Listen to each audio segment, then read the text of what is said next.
Bahaye ikaze inshuti bakunzi ba radiyo televiziyo ijwi ry'umubyeyi Bikira Mariya mu bana be ridufasha kwamamaza Yezu muri Mariya ku mbuga nkoranyambaga. Ndabasuhuje kandi ndabishimiye. Kristo Yezu akuzwe bavandimwe banjye nkunda kandi namwe mu nkunda. Ni Modeste Nkomezamihigo, umwegezabutumwa wa Yezu na Bikira Mariya. Hano rero ku muyoboro ijwi ry'umubyeyi ridufasha kwamamaza Yezu muri Mariya ku mbuga nkoranyambaga.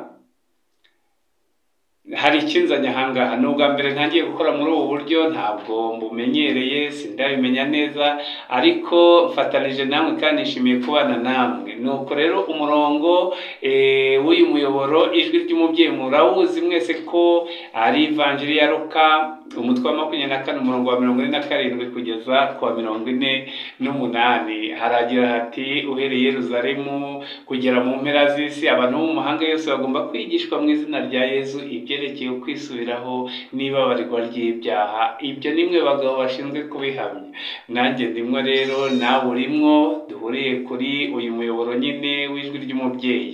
Ni ijwi rero rihumuriza, rikomeza, riyobora, rivuganira, ni ijwi ritabariza, riburira, rikosora, kandi ni ijwi rihanura, rikigisha, rigatumikira abashaka kurituma, rigahindura, rikamenyesha, rigahugura.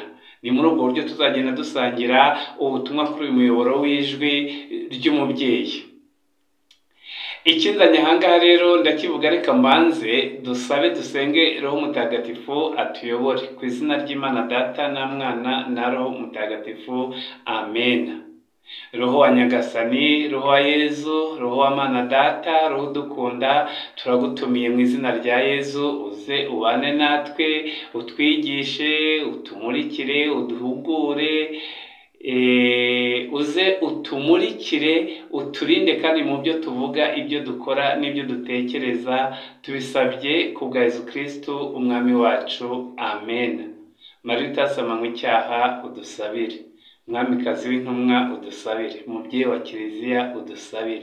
Bikira Mariya mubyeyi utagira ikikunanira mu bantu, udusabire. Ku izina ry'Imana Data na Mwana na Roho Mutagatifu, amen. Bavandimwe banjye rero nkunda kandi nkumbuye, benshi ntaranabona amaso ku maso, twahuriye kuri ibi byuma by'ikoranabuhanga, kuri uyu muyoboro w'ijwi by'umubyeyi. Ikinzanye hano cya mbere kugira ngo nigaragaze namwe tubonane no kubashimira. Ndabashimira kubera ko uyu muyoboro w'ijwi ry'umubyeyi nawe ushyizeho kugira ngo ube koko umuyoboro wo kwamamaza inkuru nziza mu buryo butandukanye, ariko kandi watangiye nta bantu bariho, hariho 0. None ubu ngubu tumaze kugera ku bantu 5770. Mwese ndabashimiye mu izina rya Yesu. Hari abarebye ibi bintu bageze mbese kuri ibyo bihumbi bimaze kubabwira. Hari views ziriho ibihumbi bigeze ku 549. Hakaza ababyemeye bavuze bati, Modeste ibintu ukoraho turabishyigikiye, tubihaye umugisha, bagira gutya bakajya bashyiraho like. Hari abandi bagize bakagira ibyo bandika. Abo bakoze like ni abantu 400,000.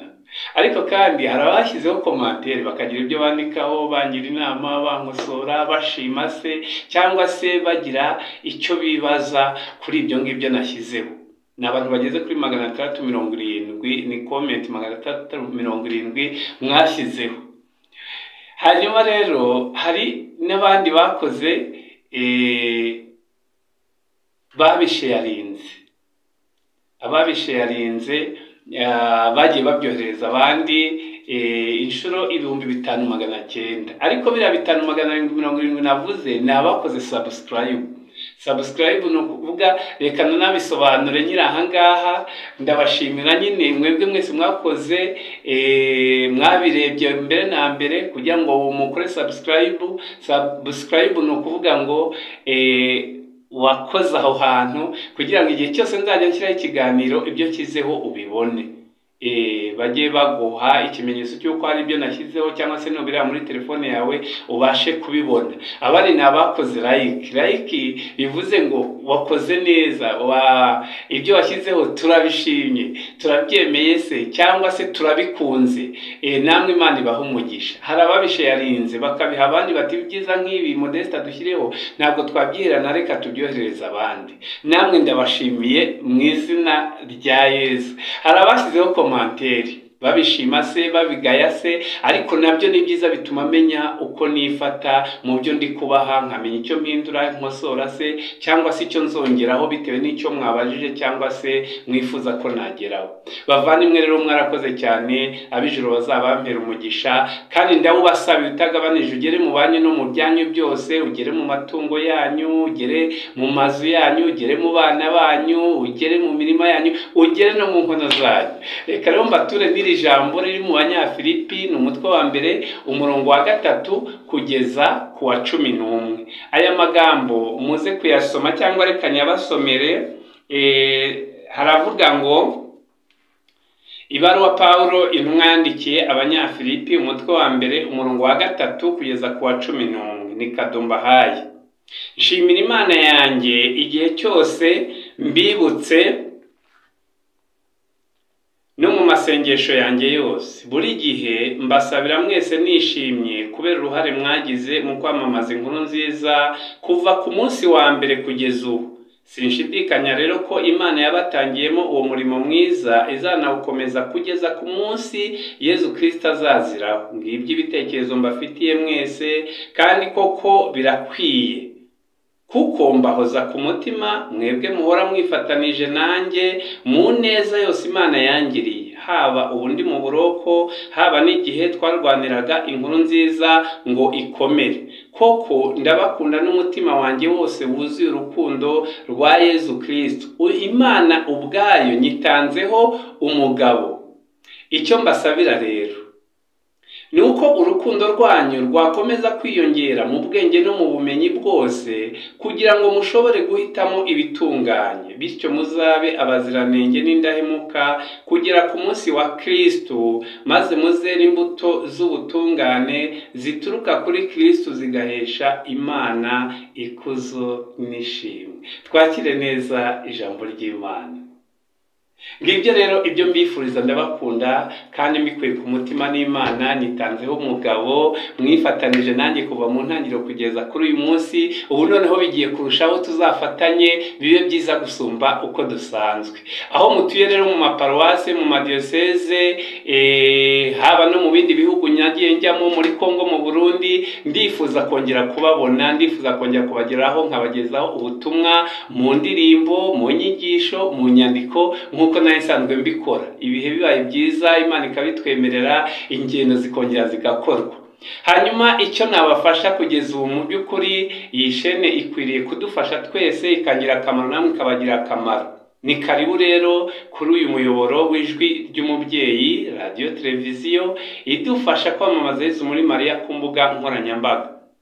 Muze rero tubakire, ababishaka mutambutse ubutumwa bwanyu bwubaka ubumwe, bwubaka ubuvandimwe, hanyuma budukomereza ukwemera kandi bugakomeza ukwizera n'urukundo.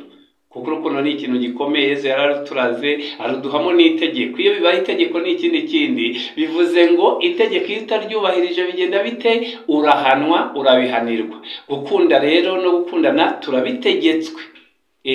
Badukunda batadukunda, twe dutegetse gukunda n'abanzi bacu. Urukundo rwacu rero ruve ku nshuti zacu gusa, ahubwo rugere no ku banzi bacu. Ndabashimiye rero. Ikindi rero ni ibihangano mufite, ababifite, hari abafite imivugo, imbyino, indirimbo, inyigisho n'ibindi. Hano kubitambutsa kuri uyu muyoboro biremewe mu izina rya Yesu. Ni ukuvuga rero, mwumva nabibatambukirizaho, ni uburenganzira bwanyu.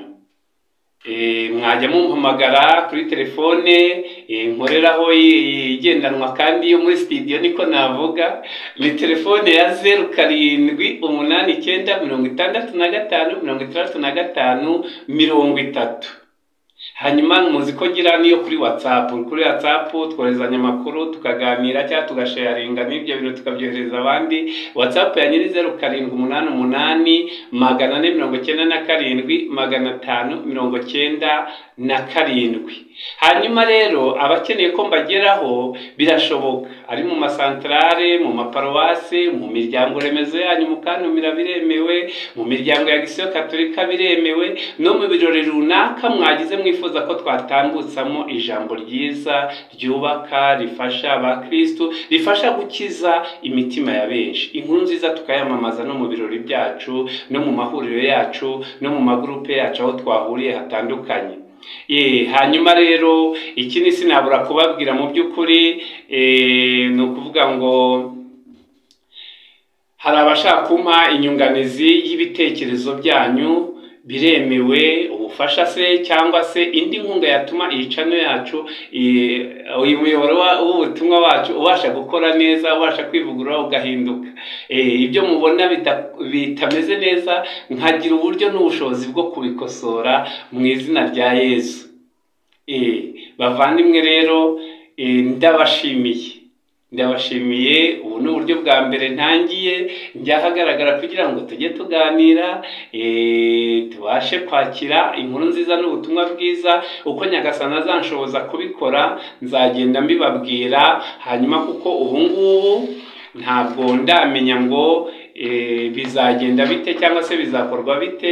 Icyo nemera cyo nuko bizashoboka dufatanije, tukahugurana, tukagirana inama, mukayimfasha mu bitekerezo byatuma ntera imbere kurushaho. Ubu rero muzi ko ingendo kuzikora uko wishakiye ntibishoboka. Amaparuwasi amwe namwe arafunze, amasantrale arafunze amwe namwe, bivuze ngo ariko ubutumwa ntibuzahagarara, bugomba gukomeza mu izina rya Yesu. No muri iri terambere Imana yaduhaye, aya matelefone yacu yahawe umugisha, tukayakoresha iby'umugisha n'ibindi byiza byakubaka imitima ya benshi. Ubutaha rero nzagaruka mbabwira uburyo ngiye gukora n'icyo niyemeje kujya mbakorera nyine kugira ngo roho zacu zitumirana. Icyo namenye ntibamenyeshe, ikiza Nyagasani yangejejeho nyibagezeho, icyo ambwiye ntibabwire mu ijambo rye. Umubyeyi Bikira Mariya rero tumusaba duhoze mu gishura cye nk'abana yarazwe ku musaraba, kandi agira uburyo ki aduhuza, dufatanye kandi twizerane, twubahane ku bwa Yesu Kristo umwami wacu. Amen. Ku izina ry'Imana Data na Mwana na Roho Mutagatifu. Amina. Mana Data mubyeyi wa twese, mu izina rya Yesu Kristo umwana w'ikinege wadupfiriye akazukira kudukiza, no ku bwa Roho wawe waduhaye, turagushimiye. Urakoze Roho wa Nyagasani ku byiza udusangije muri kano kanya. Tugushimiye kandi n'ibindi ukomeje kudutegurira, tunagusaba gukomeza kubana natwe muri byose, ibyo tuvuga n'ibyo dukora n'ibyo dutekereza. Urumuri rwawe rutumurikire muri ibyo, tubisabye twizeye ko bitugirirwaho ku bwa Yesu Kristo umwami wacu. Amen. Marita asamanywe icyaha udusabire. Mwamikazi w'intumwa udusabire. Mubyeyi wa Kiliziya udusabire. Bikira Mariya mubyeyi utagira ikikunanira mu bantu udusabire. Ku izina ry'Imana Data na Mwana na Roho Mutagatifu. Amina.